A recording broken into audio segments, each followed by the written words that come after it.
IAS institute నిర్వహిస్తున్న all India scholarship exam pass అవ్వండి. 2 years ఫీజులో 50% మాత్రమే పే చేయండి.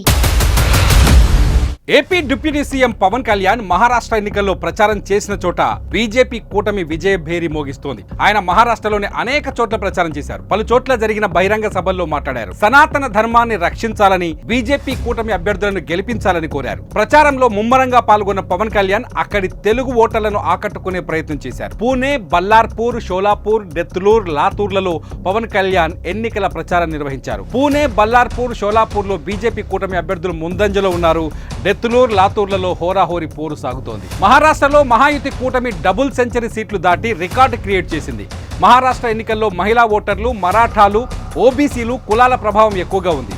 ఓబీసీలు, ఆదివాసీలను విభజిస్తే నష్టమని మోదీ మాటను మరాఠాలు నమ్మారు. అలాగే గ్యారంటీల అమలులో కాంగ్రెస్ విఫలమైందని కర్ణాటక, తెలంగాణలను ఉదాహరణలుగా చూపించారు ప్రధాని.